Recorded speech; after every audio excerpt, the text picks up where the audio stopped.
first things first, Abu Dhabi doesn't seem like that long ago, so in the 2 weeks between then and now, have you been able to do any real work, or has it just been one big whirlwind of flights and travel? No, I was able to have a really good week last week.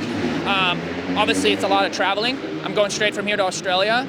But yeah, I had a really good week last week, so now we're here, and obviously we know it's all the same for all of us, but the jet lag, it's really most importantly about managing that.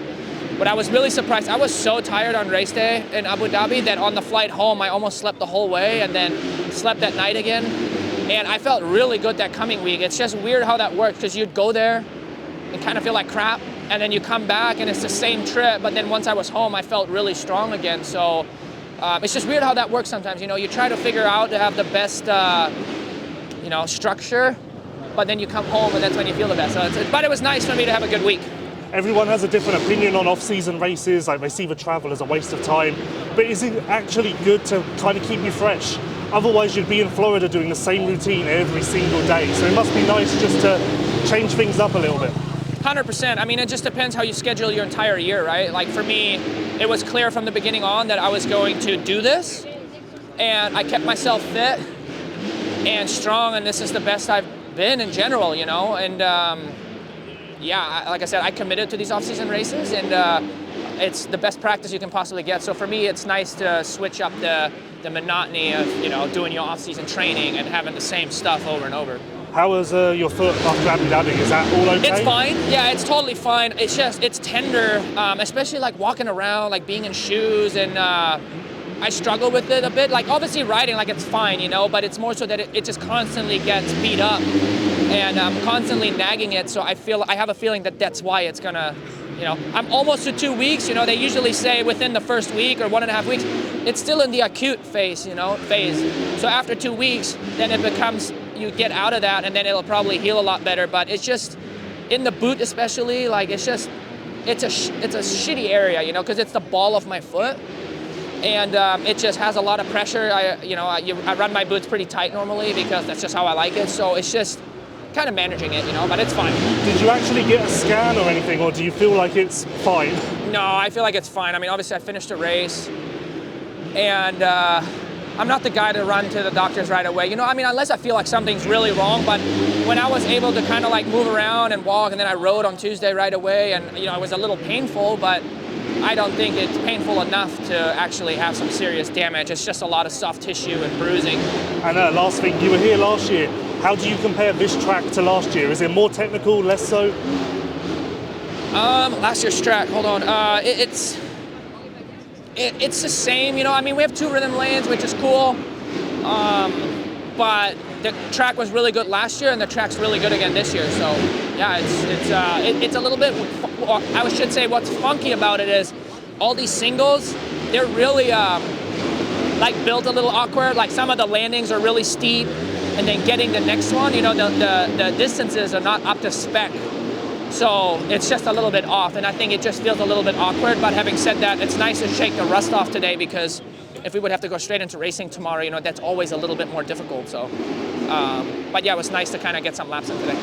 First of all, you're a 450 guy now. This has been in the works for a long time. How long have you known that this is the way your career is going? Because I believe the original plan was 250 Supercross next year, 450 outdoors. Yeah, I wouldn't say for a long time. Definitely, since Supercross this year, it was definitely more and more in the works to go full time. So yeah, it's cool. It's finally here. It's the pinnacle of our sport. Everyone works to get to this point in their career, and now it's in my hands and the team's hands on what we can do with it. So yeah, definitely not like, oh, we made it. We're here in 450s. We made it. The work's still going, so it's good. We're here in Paris. Just did a few GoPro laps, got press here shortly, so it should be fun. When this idea was first proposed to you, were you a little bit hesitant? Like, was there a part of you that felt like you needed another year of 250 Supercross, or after winning that and basically dominating, did you feel like it was time to put that to the side? I think as a rider, if I were to stay down in 250s, and it's not being disrespectful or anything, I just felt like, let's say, best case scenario, obviously this is what you aim to do, is if, okay, we stay down, defend my title, you plan to win a lot of races. And I feel like riding out by yourself when you win a race, you don't learn as much as whether, let's just say, a 5th place, 450. I feel like you learn more doing that as a rider, you know, because obviously we want to be the best rider, best version of ourselves. So I feel like for my growth to keep continuing the way it has been as a rider, it was the correct move to make, and with the team and stuff, they felt I was ready, and it was the right decision to make. So yeah, we did it. So it's good. Helps, you know, develop the bike better as well. Me and Jett both on the same bike. It helps develop stuff a lot faster, and I think us on the bike, as you guys seen with the 250 program, we turned it into the strongest 250 team, you know. So yeah, that's kind of where my head was at on it. Even though I still had outdoors to go, so I kind of wasn't really focusing on it because I still had a lot of work and job at hand to take care of before the season finished. Has it all been quite smooth sailing so far? Have there been a few hiccups, or has it all been pretty all right? We're just 3 weeks in, so it's super early stages still. But no, it's been good, man. I've been having fun. It's a lot of motorcycle to handle on a small track, so it's cool. Just learning a whole new motorcycle again, and it's fun. You know, you go through relearning, you know, falling in love with it again and stuff like that, so it's cool. Is it hard to kind of manage expectations at a race like this? Because effectively it's a great test for you. You haven't been on the 450 that long. Yeah. But once the lights go on, 15-second ball goes up, that racer mindset kicks in, and maybe you want more than you should expect at this stage. No, for sure. I mean, that's only human nature as a racer. When the lights come on and you're on the gate and you go, and let's say you get a good start, obviously you want more than maybe what's available at the time or whatever. But dude, I'm just going to go out there, have fun. To me, it's no different to a practice race. You know, I'm just going out, giving the best 8 minutes, 2 8 minutes, and then a 13-minute. Best version of Hunter Lawrence that I can give, and the result will be whatever it'll be. And last thing, you rode the track. What did you think of it? Every time we come here, it's almost impressive what sort of track they're able to build in Europe. Very, very. The stadium's incredible. I would say it's so damn close to an American, football stadium. Honestly, it's maybe on cameras and stuff it looks smaller than what it actually is, but no, it's incredible. The track's cool, tight corners and stuff, but again, they're not using the full floor of the stadium, so it's cool. It's awesome to see how professional and ahead this off-season race really is. Obviously, at this point, you're not Anaheim 1 ready, so how far in the preparation cycle are you? Like, if you had to put a percentage on it, are you 60% there? It's hard to put a percentage. I always say, like, January 1's where you need to be 100. So if I were to put a percentage, I'd say, you know, about 70, 75. I think I'm a little bit ahead of schedule, like lap count and stuff. After SMX, you know, and missing some time in the summer, I think I started back a little earlier than maybe most guys, like in October, middle of October. So I feel like I've done some laps, but it's also a new bike. So a lot of those laps are testing and trying stuff, and so yeah, we'll see. I mean, I feel good at the practice track, and so far it's been a great off season, but you never know till you go racing. But I think compared to last year, where I was physically and stuff, I feel like maybe I'm a little bit ahead of that. But also, like I said, with the new bike, you never know. But I think so far it's been good. With the new bike, what's one thing that you immediately gelled with, and then another thing that maybe you've been struggling to just get perfect? I think for me, just the comfortability with the suspension was really nice right away, the KYB stuff, and it felt like I rode Yamaha a lot of my life, so it felt pretty natural to get back on a Yamaha. And then I think the biggest thing we had to address was the engine. It's really, really fast, and you know, Eli likes this thing to be a rocket ship, so I think that was something we did learn at SMX was, you know, for me, I like a much more mellower engine, so we've really been working on that. We got it, I feel like we got it a bit lighter than where we were at SMX, and also we've really improved the cornering so far, so I'm happy though, really happy. I think for me right away, the whoops were something that came back, which was cool. And yeah, comfortability-wise, I feel like we're in a good spot. That's interesting, actually. Everyone says that you struggle in the whoops, but you say it came back. So you feel like back in the day, that was never a problem?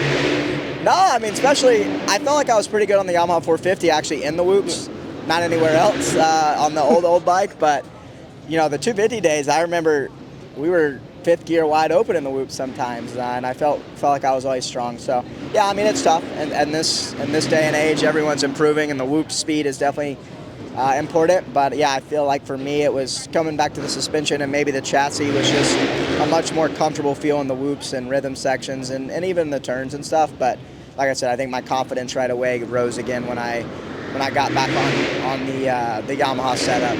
And going back to something you just said, at SMX, you feel like you came in with too much of a race-winning machine that was like all bells and whistles, too powerful. It had to be tamed back a little bit.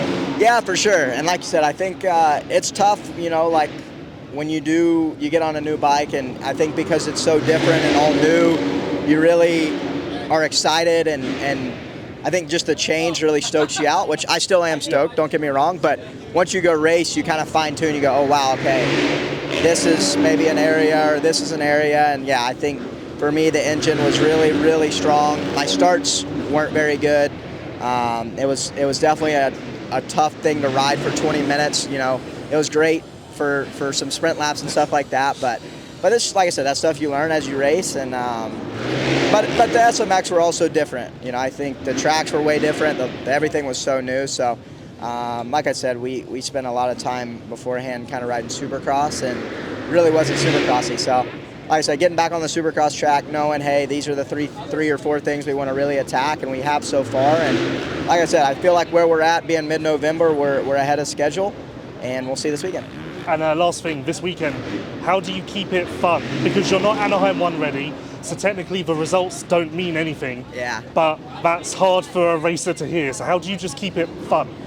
I think for me, like, I've kind of changed my mindset this year a little bit, just kind of trying to enjoy it more, and I'm back with a familiar group for me, and it's really some of my good friends and guys that, I've been around my whole career. So for me, I'm just kind of trying to have that more, I know it's cliche, but fun attitude.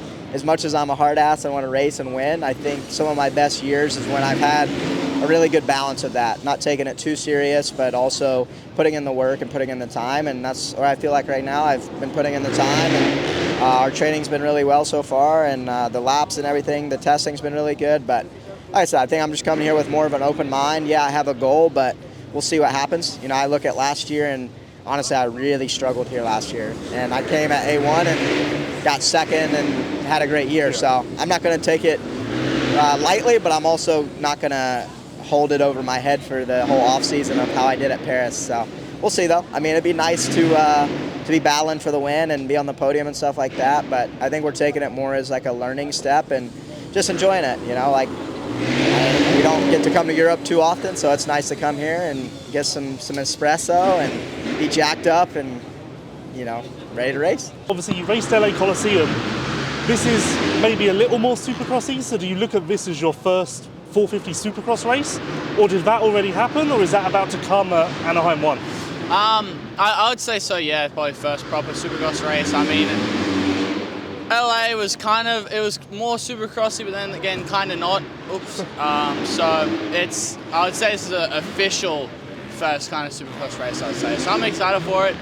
Get to race some new guys and then also some of the same guys, so it should be exciting. The track here is legit, right? Like, you can learn stuff and take that and use it in your prep for Anaheim 1.